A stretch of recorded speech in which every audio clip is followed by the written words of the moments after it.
2011年冬天的某个晚上，江西省龙南县关西村村民熊菊生如往常一样骑着摩托车回家，路上看见几个光影，十分害怕。走近一看，才知道是几个人拿着手电，于是没有多想，便回家睡觉了。半夜，村里的狗叫个没完，熊菊生一夜没睡好。次日清晨，熊菊生叫上村民一起上山，想去看看究竟。这座小山名叫蝈蝈山，村里世世代代相传，山上有一座古墓，难道是古墓闹鬼？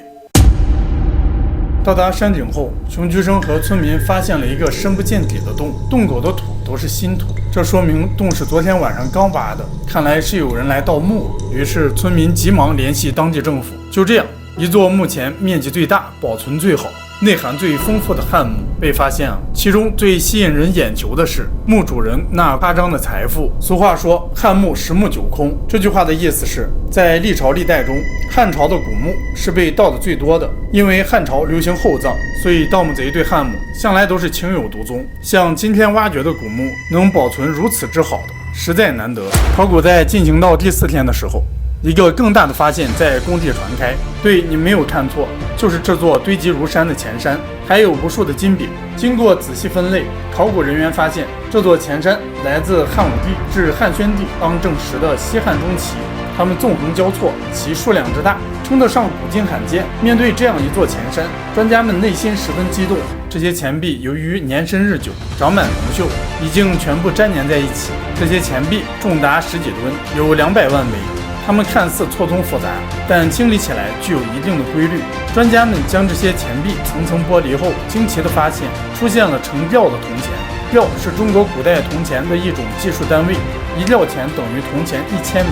可是根据史学家的研究，宋代以后才出现了官方币制规定。如果汉代也是用吊计数的话，这个发现将提前于之前的发现，对研究历史来说是有重大突破的。按照当时市场价格，这批铜钱能够买到800吨大米、2400吨小米，或者今天的50公斤黄金。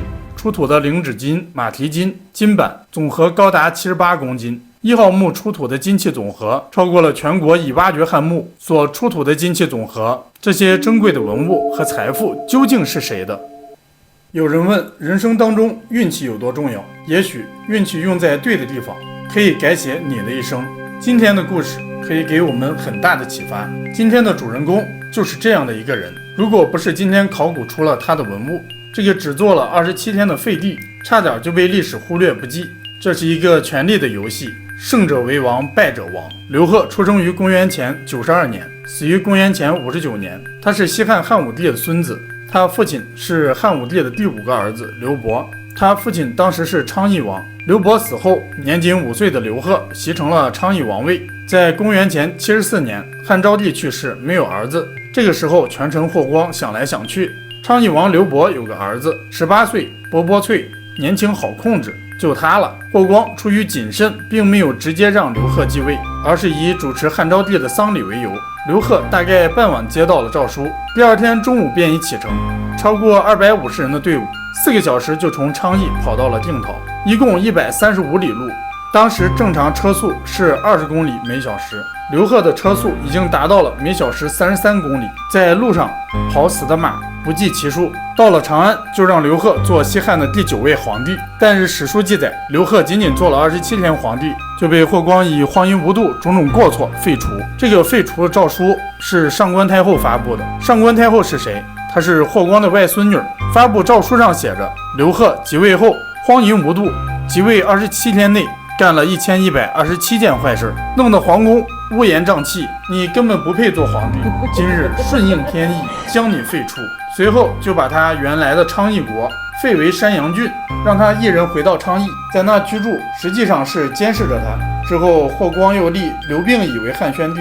刘病已懂得隐忍，任何事情都征求霍光的意见，霍光十分满意。直到霍光死后，汉宣帝掌权，派山阳太守去了解刘贺的情况，看他到底是个什么样的人。山阳太守发现他有风湿病，平时并没有什么德行，皇帝就认为刘贺不再值得忌惮，就这样把他改封为海昏侯，10亿4千户。虽然是名义上的侯爷，可是不允许他参加祭祀和拜见天子，就说在政治上对他有一定的歧视。刘贺去了海昏，但仍然受到监视。有一次，他跟别人谈话时说错了话，说当年没有反抗霍光夺权，那是错过了机会。这么一句话，皇帝知道了，马上削去了他3000户的食邑，还剩1000户。公元前59年，年仅33岁的刘贺去世后1个月，自己的儿子也都相继去世，海昏侯席位无人承袭，也被废除。故事讲到这里就结束了。直到2000年后，刘贺的墓被挖掘，刘贺墓中出土了成套的编钟、琴、瑟、排箫，制作精美的青铜焰鱼灯、青铜锅、青铜镜等数千件，还有全国迄今最早的孔子画像和《论语》，充分证明刘贺是个博学多才、生活品味甚高的皇族。刘贺亲笔对汉宣帝书写的简牍，自称南藩海昏侯陈赫，拜上皇帝陛下。作为前任皇帝对侄子低声下气、毕恭毕敬，说明了他是个识时务者，不负有帝位之念，又希望能有所作为，重回政治舞台中心，做国之平藩的希望。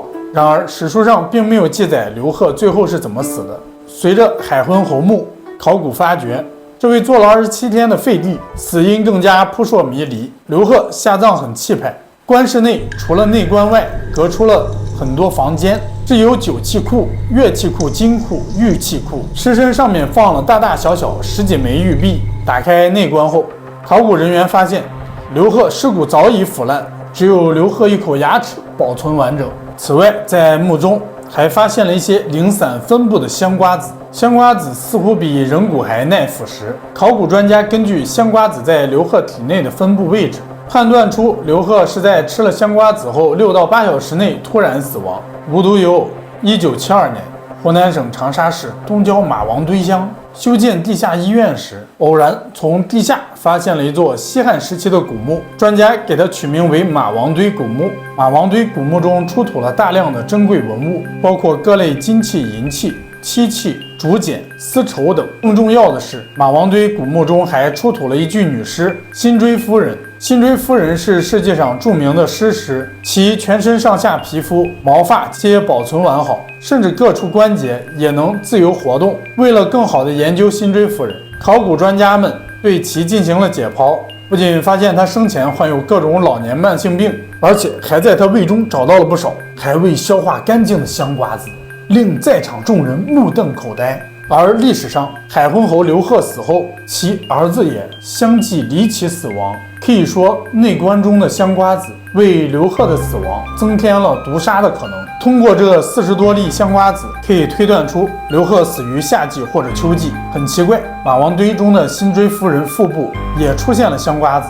在晋安发现春秋大墓中，遗骸腹部也出现了大量的香瓜子。我们很惊讶，香瓜子为何对贵族有如此吸引力？刘贺死后，推荐的继承者即大儿子和二儿子，推荐一个死一个，最终造成海昏国被除国。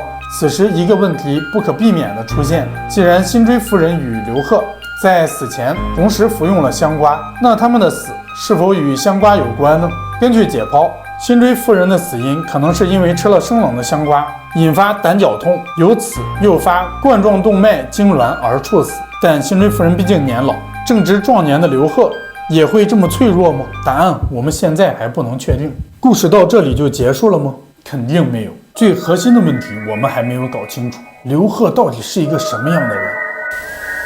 在公元前74年，汉昭帝去世，没有儿子。这个时候，权臣霍光想拥立一个傀儡皇帝，稳固政权。霍光认为18岁的昌邑王刘贺是个不错的人选，因为他5岁承袭了昌邑王位，从小娇生惯养，无人管教，一定是一个纨绔子弟，比较好控制，就拥立刘贺做西汉的第9位皇帝。刘贺似乎是被天上掉下的馅饼砸中，带着自己昌邑国的200多名亲信进了京，然后紧锣密鼓地开始夺权计划。霍光一看，好家伙，我让你来当皇帝，你直接把我的蛋糕给大家分了，这还了得？刘贺的行事太过急切，踩到了霍光的底线，差点将霍光的权力和培植的党羽全部排除。刘贺任命亲信为长乐卫尉，意图控制上官太后所居长乐宫这一举，这是图穷匕见啊！上官太后是霍光的外孙女，也是决断废立大事的唯一合法渠道，对霍光一党而言绝不容失。霍光知道此事不能再拖，于是霍光连同张安世等人宣布刘贺做下的1127件错事，由上官太后宣布废除刘贺帝位，挟制百官赞同。1个月不重样的作恶，现在没有任何一个熊孩子或者重刑犯能够做到。这不是忙不忙的问题，这是天赋异禀问题。除了作恶，霍光还给出了另一个理由，是刘贺没有祭高庙，这是所有皇帝登基后都要做的事情。1000多年后，当燕王朱棣攻下南京后，让侄子建文帝不知所踪后，正是后来的3杨之一杨荣一句话提醒了朱棣：殿下，先结灵乎？先继位乎？祭祀祖宗是皇位合法性的最大证明。在废除他的时候，刘贺当时曾引经争辩，引用《孝经》来争辩，说当天如果天子身边有肯给他征谏的臣子，有7个人的话，那就是虽然无道，但也不会失去天下。意思就是这些大臣们没有尽到责任。霍光看到这种情况，马上就斥责说：“你现在已经不是天子，并且亲自上前抓住刘贺的手臂，把他佩戴的玉玺拿了下来，并将刘贺带来的200多亲信全部杀死。”上个月才头疼过的问题，这个月又头疼一次。选谁做皇帝？霍光最终选了太子巨的孙子刘病已作为皇帝的继承人，过程仍然非常谨慎。先封刘病已为阳武侯，刘病已是太子巨的孙子，汉昭帝是太子巨的兄弟。虽然汉昭帝只比刘病已大2岁，昭皇后甚至比刘病已还小3岁，他们却是祖孙的辈分。刘病已要先认汉昭帝当爹，才能以太子的身份接这个比自己大3岁后爹的班儿。刘病已年龄和刘贺相仿，辈分比刘贺小1辈儿。霍光没有想到，这个在狱中度过幼年，在市井中长大，登基后数年，凡事都先乖乖让自己定夺的孩子，在他身后灭了他家全族，成了中国历史上有名的贤君之一，史称汉宣帝。我们再说回霍光，霍光如此指鹿为马，侮辱大众智商，公然废立，摄政终身，大权独揽而不肯归正，却被历代官方史书誉为和伊尹并列的护国忠臣。这是为什么呢？汉宣帝灭霍光家一族是因为霍家谋反，并没有因此否定霍光，他的皇位来自于霍光，否定霍光等于否定自己的合法性。但不否定霍光，他毕竟还有一个同岁的叔叔，也是因为霍光当过皇帝，如果自己合法，那这个叔叔肯定也合法，这让汉宣帝十分不安。现在在江西省南昌市大唐坪乡关西村有海昏侯墓，这是刘贺的墓葬。这个墓葬是中国目前发现面积最大、保存最好、内涵最丰富的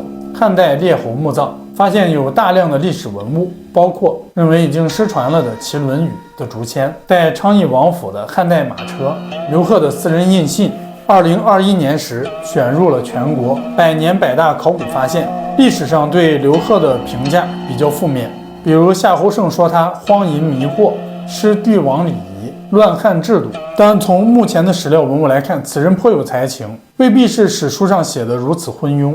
虽然他可能没有多少贤能，但是绝对不是正史描写的那么昏庸。史书中的说法是典型的成王败寇。以上就是本期视频的全部内容。如果你也喜欢此类视频的话，请点击订阅。我们下期再见。